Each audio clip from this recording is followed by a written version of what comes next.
This is interesting, Matt. Very hard to predict who has the confidence on the second tyre. These tricky conditions, windy, cold, not a lot of dry track time. Who can do it, you know? The riders haven't had enough dry track time to fully be up to speed and know what they can get away with this weekend.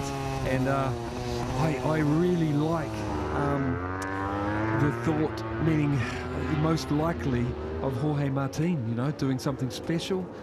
But obviously Vinales, Marquez, that's the obvious ones, but also Pecco have a chance to stop him.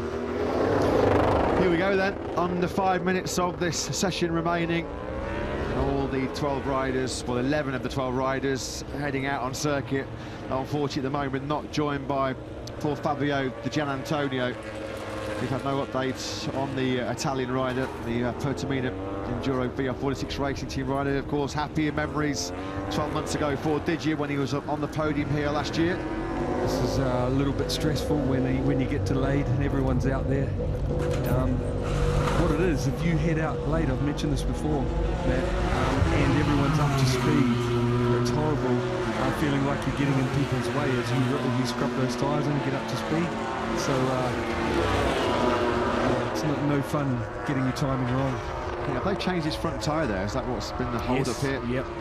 Because we heard a lot of riders mention when they ran the medium front tyre yesterday that it only did a couple of laps before pushing, and especially on the brakes. So Jorge on the hard tyre proved that it's usable. The others would have had that moving on the front medium and put the hard in there. So I'm sure that's what's happened.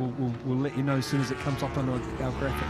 All-out attack, full commitment. You can see how hard he was pushing that hard front tyre, Martin, through the Stoner corner. He's normally so good, isn't he?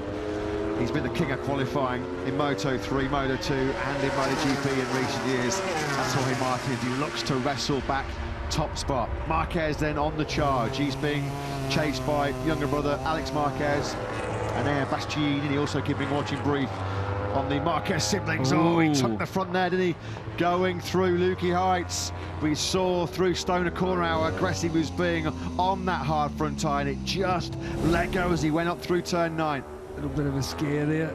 Oh, great job saving. You know what, Matt? That is exactly turning in on the wind as well. You're getting a tailwind there, and as you turn left, it becomes a side wind, and really, there's a big chance of it being wind, you know, just pushing it over the edge. Yeah, the good news is that Jorge Martin stayed sunny side up. The bad news is that he was on a pole lap there. Still second place, so no major damage done to his grip position, but we would deny the chance to maybe see the best time of the morning. So it is Bagnaia has spotted the fact that Jorge Martin was out there setting an impressive pace on that Michelin hard front tyre. We've now got both at the factory Ducatis, Bagnaia and Bastianini, for their second time attacks. They also have both switched over to that yellow banded hard front tyre.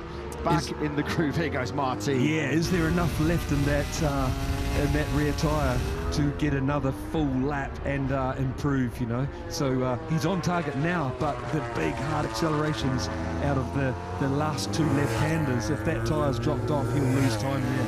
Well, he's 4/10 of a second up through the first two splits on this lap, so that big scare he had at turn 9 has really knocked his confidence. The boy's amazing. It really is. When they put soft tyres in and you need to risk, Jorge knows how to risk. So yeah, like I was saying, down here, because this will be third lap, won't it, on this tyre? And if that tyre can now, this is the turn, accelerating out of here, and the last turn, how much does it move?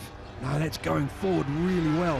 So yeah, this lap's, he's gonna smash it. He's killing this lap, that's for sure. As we pick him up there now, out of the final corner he goes, launches the Palma Ducati down the Gardner straight. Pole positioning coming for Jorge Martin, a 1:27.296. That is so close. Only 0.05 of a second away from his own all-time lap record. Bagnaia with work to do. He is going to get over the line here for one more lap, is the world champion, but at the moment finding himself stuck down at the head of row 3 in 7th place. Just look how that rear tyre was screaming for grip as he got on the gas coming through turn 11. Turn 12 then now for the Italian. This is it then, now or never for Bagnaia. in terms of a pole attack, or certainly a front row attack. He starts his last lap of the session down in 7th place. Can anybody better that 1:27.296, but just put Jorge Martin nearly 7/10 of a second clear of everybody else. Maverick Vinales is second. Marc Marquez at the moment, 3rd quickest, but he's 9/10 of a second away from Marc Marquez. Marquez then did get over the line just for one more time attack. Bagnaia now be praying that he doesn't make a mistake and there's no yellow flag disruption. At the moment, this is not going to be a pole up, is it? He's over a 1/4 of a second behind Martin through that first split. Tips it through the left-hander. Siberia, sunshine glistening off the bright red factory Ducati fairing. When you look at the gap now that Bagnaia and Marquez, how far adrift they are through the first couple of splits, it just shows how on it, how phenomenal Jorge Martin was. Marco Bezzecchi goes up into 4th place. That will be the best the Italian could hope for. He's nearly 2/10 behind Marquez in 3rd. All eyes, though, at the moment on Bagnaia, who's making no significant inroads here at all, is he? Towards the front row. He now comes out of turn 11. He's going to have to absolutely nail this final sector, because as we saw, that estimated position for Bagnaia was P6. Is it going to be P6 or better then for the world champion? Over the line he goes, it's 5th, a 1:28.478. You know what this has showed us so far, Matt, this session, is Jorge, like last year, is on another level from everyone else. So it's pretty much only Jorge that can stop Jorge. Marc Marquez goes second, a 1:27.890 then.